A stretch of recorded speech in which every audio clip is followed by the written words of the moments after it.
वंदे देवम उमापतिम सुरगुरुम वंदे जगत्कारणम वंदे पन्नगभूषणम मृगधरम वंदे पशूनां पतिम वंदे सूर्यशशांक वनहीनयनम वंदे मुकुंद प्रियम वंदे भक्तजनाश्रम च वर्धम वंदे शिवम शंकरम। बोलो शंकर भगवान की जय।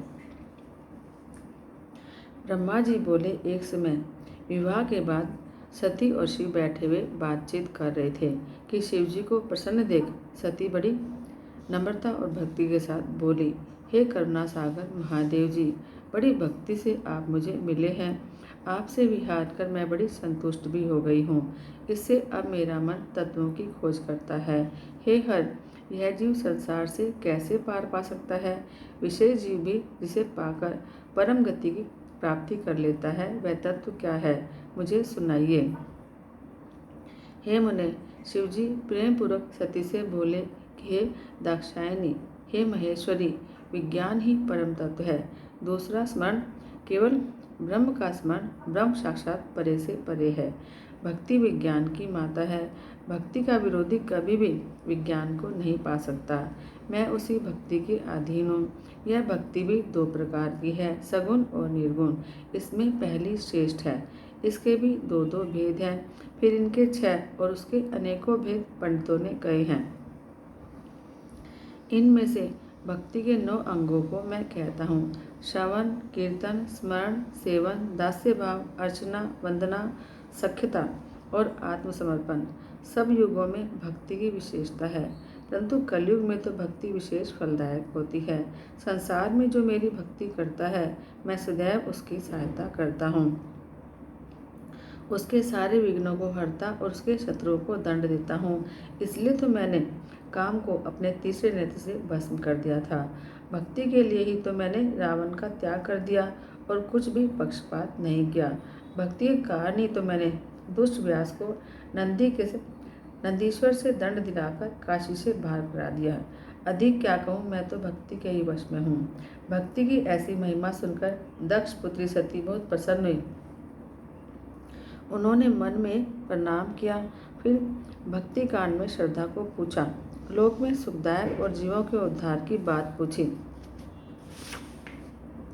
जन्म, मंत्र, शास्त्र और विशेषतः उनका महत्व पूछा। सती के ऐसे प्रश्नों को सुनकर शिवजी बहुत प्रसन्न हुए। उन्होंने जीवों के उद्धार के लिए प्रेम पूर्वक कहना आरंभ किया। उन्होंने इतिहास, कथा, भक्ति का महत्व और वर्णाश्रम धर्म सहित राजधर्म, पुत्र और स्त्री धर्म आदि वेदों, शास्त्रों और ज्योतिष शास्त्र और सामुद्रिक शास्त्र तथा अन्य शास्त्रों को जैसा था वैसा का वैसा ही कहा।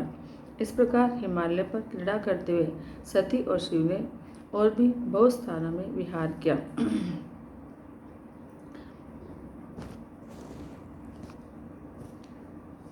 जब एक समय लीलाधारी भगवान शंकर सती के साथ नंदी पर बैठे हुए त्रिलोकी में घूम रहे थे, तो दंडक वन में पहुंचने पर उन्होंने सती को वहां की भूमि दिखाई, जहाँ से रावण भगवती सीता को हार कर ले गया था। और भगवान राम सीता के वियोग में लताओं और वृक्षों से उनका परिचय पूछते हुए सीता का पता लगा रहे थे। उनके पत्नी वियोग की व्याकुलता का अंत न था। तब सती को यह सब बतलाते हुए देवादिदेव शंकर जी वहाँ से आगे बढ़े, तो उन्हें भाई लक्ष्मण के साथ सीता को खोजते हुए भगवान राम दिखाई पड़े, और जो उसी प्रकार विरही थे। तब उन्हें देखते ही शंकर जी ने दूसरे मार्ग से जाकर आगे से प्रणाम किया और प्रसन्नता से जय शब्द कहकर श्री राम जी को अपना दर्शन दिया। यह देख जगत को मोहने वाली सती शिवजी की माया से मोहित हो गई और उन्होंने हंसते हुए शिवजी से कहा कि हे परमेश्वर, आप तो सब देवताओं से प्रणम्य हैं और सर्वोच्च हैं, फिर विरही मनुष्य की तरह वन में घूमते हुए इन दोनों मनुष्यों में श्याम वर्ण वाले को आपने क्यों प्रणाम किया? वे दोनों मनुष्य कौन थे? हे स्वामी, मेरी इस शंका का निवारण कीजिए, क्योंकि सेवक ही सेवक को प्रणाम करता है। तब सती जी की इस प्रकार की माया से विमोहित देखकर भगवान शंकर हंसते हुए बोले, देवी सुनो, मैंने जो इन्हें सादर प्रणाम किया है, यह वरदान का प्रभाव है। सूर्यवंश में उत्पन्न हुए ये दोनों भाई बड़े ही बुद्धिमान हैं। ये दशरथ के पुत्र हैं, राम और लक्ष्मण इनका नाम है। गोरे रंग का छोटा भाई लक्ष्मण है, यह शेष जी का अवतार है। बड़े का नाम राम है, यह बड़े ही शांत और विष्णु के साक्षात अवतार हैं। ये पृथ्वी पर साधुजनों की रक्षा और हमारे कल्याण के लिए ही अवतरित हुए हैं। इतना कहकर भगवान शंकर मौन हो गए, परंतु सती जी के मन में विश्वास नहीं हुआ। शिव की बलवती माया जो संसार को मोहित कर रही है। तब सती के अविश्वास चित्त को देखकर भगवान शिव ने कहा कि देवी, यदि तुमको मेरे वचनों में विश्वास नहीं तो जाकर अपनी बुद्धि से राम की परीक्षा करो। हे प्रिय, यह तुम्हारा मोह दूर हो वैसा उपाय करो। तब तक वट की छाया में बैठकर मैं तुम्हारी बाट देखता रहूँगा, जब तक तुम परीक्षा करके नहीं आओगी। फिर तो शिव जी की आज्ञा मिलते ही सती जी राम की परीक्षा करने चली और वहाँ जाकर विचारने लगी कि किस प्रकार परीक्षा लूँ। उन्होंने सोचा कि मैं सीता का रूप धारण कर राम के पास जाऊँ। यदि राम भगवान विष्णु के अवतार हैं तो मुझे पहचान लेंगे। वह सीता का रूप धारण करके परीक्षा के लिए राम के पास गई। तब सती को सीता के रूप में देख शिवजी का नाम जपते हुए श्री रामचंद्र जी ने यह रहस्य जानते हुए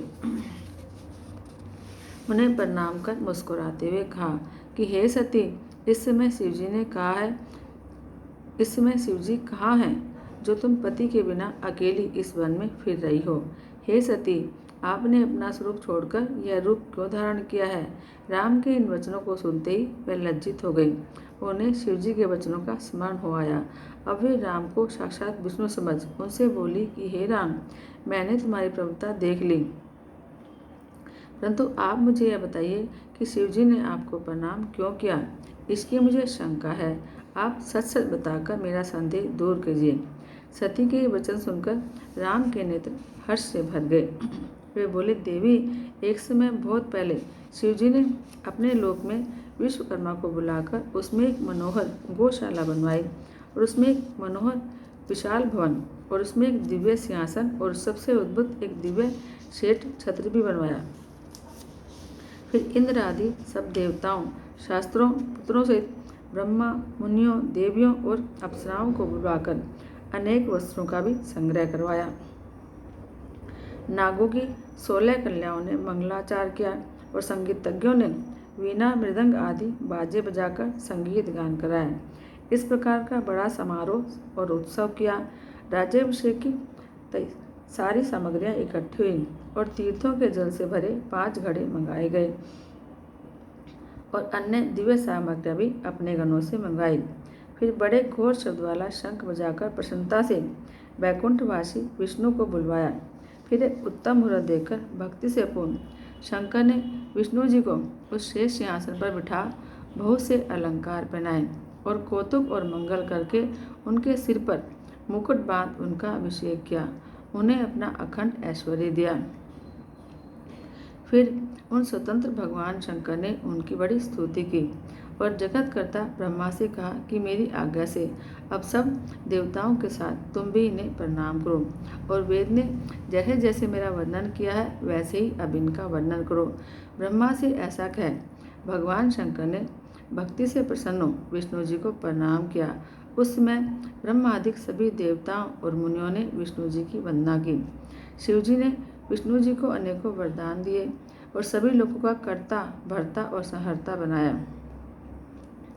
धर्म, अर्थ, कामना देने वाला और दुष्टों पर शासनकर्ता बनाया। अपनी तीनों शक्तियां प्रदान की। त्रिभुवन में स्वतंत्र और अनेकों लीला करने वाला कहा। अपनी सारी माया दी। अनेकों अवतार लेकर संसार का पालक बनाया। अपने लोकों में गोलोक नामक स्थान दिया और कहा कि हे विष्णु, पृथ्वी पर आपके जितने भी अवतार होंगे मेरे भक्त आदरपूर्वक उनका दर्शन करेंगे। इस प्रकार विष्णु को अखंड ऐश्वर्य देकर अपने गणों सहित भगवान शंकर कैलाश पर चले गए। उसी समय से भगवान विष्णु ने गोप वेश धारण किया, गोपियों और गोवों के स्वामी बने। इस समय शिवजी की आज्ञा से उन्होंने 4 अवतार धारण किए हैं। पहला मैं राम, 3 भरत, लक्ष्मण और शत्रुघ्न है। हे देवी, मैं पिता की आज्ञा से लक्ष्मण और सीता सहित वन में आया हूँ। दैववश यहाँ आकर मैं दुखी हो गया। मेरी भार्या को राक्षस ने चुरा लिया। भाई के साथ मैं वियोगी बना उन्हें वन वन ढूंढ रहा हूँ। हे माता, आपका दर्शन पाकर मेरा कल्याण हुआ। यदि आपकी कृपा रही तो सब मंगल ही होगा। इस प्रकार बहुत कुछ कहकर सती जी को प्रणाम कर श्री रामचंद्र जी वन में विचरने लगे। सती जी ने शिव भक्त जान उनकी बड़ी प्रशंसा की। फिर अपने किए पर पश्चाताप करती हुई शिव जी के पास आ गई। सती जी को चिंता थी कि अब शिव जी के पास जाकर क्या उत्तर दूंगी। ऐसा बार बार विचार कर सती जी पछताने लगी। फिर शिव जी के पास जाकर उन्हें हृदय से प्रणाम किया। शोक से व्याकुल उनके मुख की शोभा क्षीण हो गई। तब उन्हें दुखी देखकर शिवजी ने पूछा, कुशल तो है ना देवी? कहीं आपने किस प्रकार परीक्षा ली? सती ने सिर झुका लिया और कुछ कहा नहीं।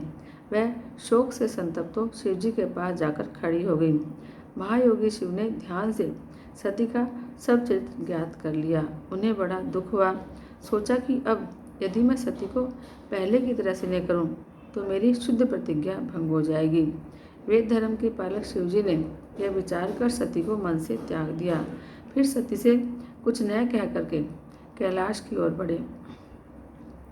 मार्ग में सबको और विशेषकर सती जी को सुनने के लिए आकाशवाणी हुई कि हे परमेश्वर, हे महायोगी, आपको धन्य है। आपके समान तीनों लोकों में ऐसा कोई प्रण पालक नहीं है। यह आकाशवाणी सुनते ही सती कांतिहीन हो गई। फिर उन्होंने शंकर जी को प्रणाम किया और पूछा कि हे नाथ, आपने कौन सा प्रण किया है? हे परमेश्वर, मुझसे कहिए। परंतु सती जी के पूछने पर भी शिवजी ने ब्रह्मा विष्णु के आगे की हुई अपनी पूर्व प्रतिज्ञा को न बताया। फिर तो सती जी ने अपने प्राण प्रिय शंकर का मन में ध्यान करके अपने त्याग की सारी बातें जान ली। शिवजी द्वारा अपना त्याग समझकर उनके मन में बड़ा दुख हुआ। वह शोक से दुखी हो शीघ्र ही दीर्घ निश्वास लेने लगी। तब यह सब समझ शिवजी सती का मन बहलाने के लिए अनेकों कथाएं कहने लगे। फिर कैलाश में पहुंच समाधि लगा अपने रूप का ध्यान करने लगे। सती भी उनके पास ही दुखी मन से बैठी रही। सती और शिव के स्थित को किसी ने नहीं जाना।